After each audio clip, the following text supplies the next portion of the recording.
यहूदी यानी वो प्राचीन धार्मिक समुदाय जो क्रिश्चियनिटी, इस्लाम और रोमन साम्राज्य से भी पहले से जेरूसलम तथा इसके आसपास के क्षेत्रों में निवास किया करते थे। लेकिन फिर इनके साथ कुछ ऐसा हुआ जिससे इन्हें अपने मूल स्थान को छोड़कर यूरोप में जाकर बसना पड़ा। लेकिन जब वे वापस यूरोप से अपने मूल स्थान की ओर लौटे, तब तक वो जगह उनके हाथ से निकल चुकी थी और इसके बाद जो कुछ भी हुआ उसे आज हम इजराइल फिलिस्तीन वॉर के रूप में देख रहे हैं। तो आइए इसी यहूदी धर्म से जुड़ी 20 रोचक और दिलचस्प बातों पर नजर डालते हैं। Number 1, Abrahamic religion. यहूदी, जिनको इंग्लिश में ज्यूज कहा जाता है, वो अपने आप को इब्राहिम की संतान मानते हैं। यहूदियों के अनुसार इब्राहिम को ईश्वर का खास आशीर्वाद प्राप्त था और इब्राहिम कभी कभी ईश्वर से बातें किया करते थे। लेकिन यहूदी इब्राहिम को एक पवित्र आत्मा के रूप में देखते हैं। इब्राहिम के वैसे तो अनेकों पुत्र थे, लेकिन उन सब में इसहाक और इस्माइल का नाम सबसे प्रमुख है, क्योंकि आगे चलकर इस्माइल के वंश में ही इस्लाम की उत्पत्ति हुई और इसहाक यानी आइजक के वंश में ईसा मसीह का जन्म हुआ। वहीं इसहाक के बेटे याकूब ने यहूदियों को संगठित किया। इसलिए जूज, क्रिश्चियंस और मुस्लिम्स तीनों को अब्राहमिक रिलीजन कहा जाता है, क्योंकि इन तीनों के पूर्वज इब्राहिम ही थे। Number 2, Israel. यहूदियों के अनुसार ईश्वर ने उनके पूर्वज इब्राहिम को एक पवित्र स्थान के बारे में बताया था। इसलिए इब्राहिम के पोते याकूब ने यहूदियों की 12 जनजातियों को एक कर सबको उसी पवित्र स्थान पर बसा दिया। याकूब का एक अन्य नाम इजराइल भी था, इसलिए उन्होंने उस पवित्र स्थान का नाम इजराइल रखा। इजराइल की नेशनल और रिलीजियस लैंग्वेज हिब्रू में इजराइल का अर्थ होता है वो पवित्र स्थान, वो ईश्वर को प्यारा हो। इसलिए यहूदी इजराइल को ही अपना वास्तविक स्थान मानते हैं। कोई भी यहूदी विश्व के किसी भी कोने में क्यों ना हो, वो अपने आप को इजराइल का ही नागरिक मानता है और आज भी कोई भी यहूदी जब चाहे बिना किसी सरकारी दस्तावेज के इजराइल में जाकर बस सकता है। Number 3, temple mount. याकूब ने यहूदियों को उसी स्थान पर बसाया था जहां आज इजराइल और फिलिस्तीन बसा हुआ है। तब उस क्षेत्र को किंगडम ऑफ इजराइल के नाम से जाना जाता था। 1047 बीसी में यहां जूज किंग सोलोमन राज किया करते थे, जिनकी राजधानी जेरूसलम, जहां किंग सोलोमन ने यहूदियों का फर्स्ट टेंपल बनवाया था, जिसका नाम टेंपल माउंट था। यहूदी अक्सर टेंपल माउंट में ही प्रार्थना किया करते थे, लेकिन 586 बीसी में बेबीलोनियंस ने फर्स्ट टेंपल को तोड़ दिया, जिसके बाद पर्सियन ने बनवाया और इसका नाम सेकंड टेंपल रखा। इसके बाद यहां रोमन्स आए और उन्होंने उसे भी तोड़ दिया, जिसके बाद टेंपल माउंट के दीवार का बस एक हिस्सा बच गया। आज यहूदी टेंपल माउंट के उसी दीवार के टुकड़े के पास प्रेयर करते नजर आते हैं। Number 4, western wall. Western wall Jerusalem में मौजूद टेंपल माउंट के दीवार का वही बचा हुआ हिस्सा है जहां गैर यहूदियों के जाने की इजाजत नहीं है, लेकिन इसके बावजूद वहां 2 मस्जिद और एक चर्च मौजूद है। टेंपल माउंट से 2 किलोमीटर की दूरी पर मौजूद church of the Holi sculpture, ऐसा माना जाता है यहीं पर ईसा मसीह को सूली पर लटकाया गया था। वहीं मुस्लिम्स टेंपल माउंट को हरम अल शरीफ कहते हैं, क्योंकि वहां अल अक्सा मस्जिद और डोम ऑफ द रॉक मौजूद है, जिसका संबंध उनके पैगंबर से है। इसलिए वो क्षेत्र तीनों धर्मों के लिए पवित्र है और सब जेरूसलम के उस हिस्से पर कब्जा चाहते हैं। इजराइल और फिलिस्तीन के वॉर का भी एक ये अन्य कारण है। नंबर 5, एक्सोडस ऑफ द जूज। साल 2006 में यहूदियों के उस क्षेत्र में रोमन किंग कॉन्स्टेंटाइन का रूल हुआ करता था, जिसने ईसाई धर्म अपना लिया था। अब क्योंकि यहूदियों ने ईसा मसीह को फांसी पर चढ़ाया था, इसलिए किंग कॉन्स्टेंटाइन ने यहूदियों का संहार करना शुरू कर दिया। इसलिए ना चाहते हुए भी यहूदियों को जान बचाकर अपने स्थान को छोड़कर भागना पड़ा। उस दौरान भारी मात्रा में यहूदियों ने यूरोप और अमेरिका की ओर पलायन किया। Number 6, Zionist movement. अपना मूल स्थान छोड़ने के बाद यहूदी विश्व के अलग अलग कोनों में जाकर बस गए। उन्होंने अपने दर्द भरे इतिहास को पीढ़ी दर पीढ़ी जिंदा रखा। यहूदी भले ही दूसरे देशों में दर दर की ठोकरें खा रहे थे, लेकिन उन्हें उम्मीद थी कि वो एक दिन अपने देश जरूर लौटेंगे। 19वीं सदी के अंत तक यहूदियों की यह भावना आंदोलन में बदल गई और उन्होंने ज़ोयनिस्ट मूवमेंट की शुरुआत की। जिसका मकसद था यहूदियों को उनका लैंड वापस दिलाना। Number 7, Balfour declaration. साल 1914 में ब्रिटेन और जर्मनी के बीच फर्स्ट वर्ल्ड वॉर चल रहा था। उस समय यहूदियों के क्षेत्र में ऑटोमन एम्पायर का रूल था, जो वॉर में ब्रिटेन के खिलाफ जर्मनी का साथ दे रहा था। इसलिए ऑटोमन एम्पायर के खिलाफ ब्रिटेन ने यहूदियों का इस्तेमाल किया। ब्रिटेन ने बालफोर डिक्लेरेशन के माध्यम से ऑटोमन एम्पायर को यहूदियों के मूल स्थान से हटाकर वहां फिर से यहूदियों को बसाने की बात कही थी। Number 8, home coming. First world war में ब्रिटेन की जीत हुई और उन्होंने यहूदियों के मूल स्थान से ऑटोमन का सफाया कर वहां यहूदियों को बसाना शुरू कर दिया।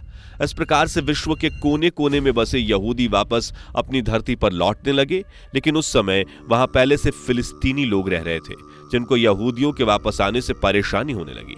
शुरुआत में उस क्षेत्र में फिलिस्तीनियों के मुकाबले यहूदियों की संख्या बहुत कम थी, लेकिन द्वितीय विश्व युद्ध आते आते यहूदियों की संख्या बढ़ गई। Number 9, second world war. यहूदी उन देशों को छोड़कर अपने मूल स्थान पर इसलिए भी आकर बस रहे थे क्योंकि उन देशों में क्रिश्चियंस की संख्या ज्यादा थी और ईसा मसीह को सूली पर चढ़ाने के कारण वे यहूदियों से नफरत किया करते थे। लेकिन सेकेंड वर्ल्ड वॉर तक हिटलर की जर्मनी के सपोर्टर देश यहूदियों पर कुछ ज्यादा ही जुल्म करने लगे थे।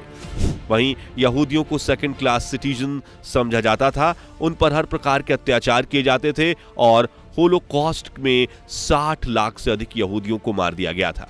इसलिए यहूदी भारी संख्या में अपने मूल स्थान पर वापस लौटे और देखते ही देखते वे फिलिस्तीनियों से ज्यादा हो गए। नंबर 10, 1948। 1948 वही ऐतिहासिक साल था जब यहूदियों को उनका लैंड वापस मिला और सबने मिलकर वापस इजराइल की स्थापना की।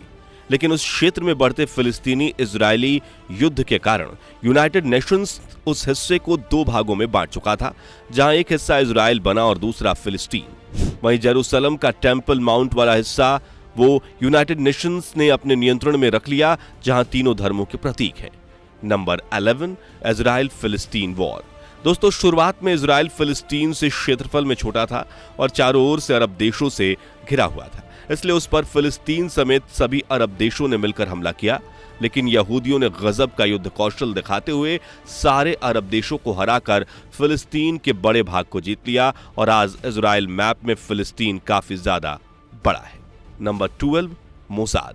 यहूदियों ने इतिहास में बहुत दर्द सहा है, इसलिए यह संघर्ष के आदी हो चुके हैं। शायद यही कारण है कि इतने सालों बाद भी इन्होंने अपने खोए हुए इजराइल को वापस पा लिया और एक ऐसे मजबूत देश की नींव रखी जो चारों ओर से अरब देशों से घिरे होने के बावजूद उसका कोई कुछ नहीं बिगाड़ पाता। आज तक इजराइल उन अरब देशों से अनेकों युद्ध लड़ चुका है और हर बार इजराइल की ही जीत हुई है, जिसका एकमात्र कारण है यहूदियों की एकता। जब इजराइल पर कोई संकट आता है, सारे यहूदी एक हो जाते हैं। इसके अलावा इनका मिलिट्री मैनेजमेंट भी काफी बेहतर है, जो दूसरे देशों से भी जाकर दुश्मन को खोजकर मारता है। इनके पास एक खुफिया इंटेलिजेंस एजेंसी भी है जिसका नाम मोसाद है, जिसके रहते कोई अन्य देश इजराइल को आंख तक नहीं दिखाता। 13, पॉपुलेशन।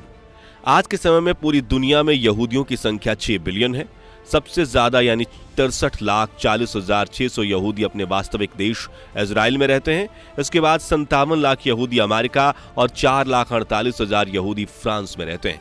इसके अलावा Canada, Britain, Russia, Australia, Germany और इटली में भी यहूदियों की अच्छी खासी आबादी है। आपको बता दें कि भारत में 4,800 के करीब यहूदी निवास करते हैं। Number 14, contribution in world. दोस्तों, अगर हम एक रहे और ईश्वर में यकीन कर लगातार संघर्ष करते रहे तो हमें वो सब मिल सकता है जिसकी हम चाह रखते हैं। दुनिया को ये अनमोल सीख देने वाली यहूदी कौम आज लगातार विश्व की तरक्की में योगदान दे रही है। आज यहूदियों के पास बड़ी बड़ी कंपनियां हैं, बिलियनियर्स हैं और अनेकों यहूदी दूसरे देशों में भी काम कर उन देशों की तरक्की में अपना लगातार योगदान दे रहे हैं। यहूदी लोग मेहनती होने के साथ साथ दिमाग से भी बहुत तेज होते हैं। उन्होंने गणित और विज्ञान के क्षेत्र में भी बहुत योगदान दिया है।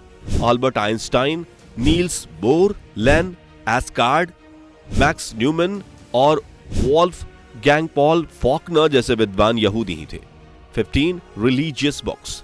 यहूदी धर्म एक मौद्रिक धर्म है जिसके प्रमुख धार्मिक ग्रंथों को तनाख कहते हैं, जो तोरा, नबीम और केतुबीम जैसे 3 धार्मिक ग्रंथों का समूह है।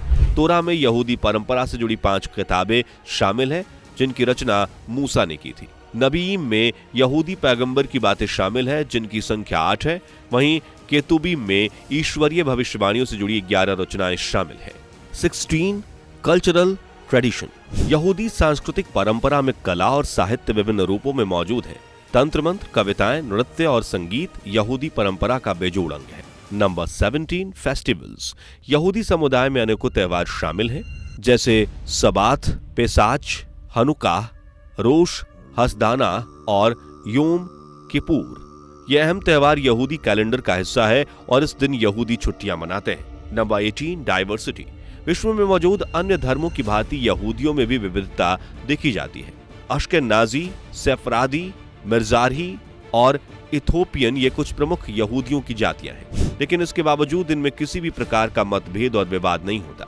ये सब अपने आप को सम्मिलित रूप से यहूदी और इजरायली मानते हैं। यहूदियों की यही मान्यता उन्हें सामाजिक रूप से एक करती है और अपनी इसी एकता के दम पर एक छोटे देश होते हुए भी ये लोग आज तक एक भी युद्ध नहीं हारे। अगर वर्ल्ड मैप देखें तो इजराइल आज बड़े बड़े मुस्लिम अरब देशों से घिरा हुआ है, लेकिन इसके बावजूद इजराइल उनसे नहीं डरता है और अनेकों बार अपने से बड़े अरब देशों को बार बार मात दे चुका है। Number 19 Gaza, Hamas and West Bank. Israel और फिलिस्तीन में इन दिनों भयंकर युद्ध चल रहा है, जहां आपने भी गाजा, हमास और वेस्ट बैंक जैसे नाम सुने होंगे। तो आइए जानते हैं इनके बारे में, लेकिन उससे पहले आप इस मैप पर नजर डालिए। इसमें जो लाल वाला हिस्सा है वो यहूदी राष्ट्र इजराइल है और ये दोनों हरे भाग फिलिस्तीन है, जिसमें बड़े वाले भाग को वेस्ट बैंक कहा जाता है और नीचे कोने में मौजूद छोटे वाले हिस्से को गाजा कहते हैं। इसी गाजा वाले हिस्से में आतंकी संगठन हमास का अड्डा है, जहां के आतंकी अक्सर इजराइल पर हमला कर इसको वापस फिलिस्तीन में मिलाने की साजिश करते रहते हैं। वर्तमान में इजराइल इसी आतंकी संगठन हमास को जड़ से मिटाने में लगा हुआ है। Number 20 Israel India relation. दोस्तों, भारत और इजराइल मित्र देश माने जाते हैं। दोनों देशों के बीच व्यापार, आर्थिक, सैन्य और राजनीतिक संबंध रहे हैं। कश्मीर मुद्दे पर इजराइल भारत को सपोर्ट करता है, तो वहीं फिलिस्तीन मुस्लिम मुल्क होने की वजह से पाकिस्तान का समर्थन करता है। इस नाते भारत को इजराइल का सपोर्ट करना चाहिए, लेकिन मुस्लिम वोट बैंक की राजनीति के कारण भारत को ना चाहते हुए भी फिलिस्तीन को सपोर्ट करना पड़ता है। बाकी आप इस विषय में क्या कहना चाहेंगे, हमें कॉमेंट करके जरूर बताइएगा। अगर वीडियो पसंद आई हो तो इसे लाइक और शेयर कर हमारे इस चैनल को सब्सक्राइब करना बिल्कुल भी मत भूलिएगा।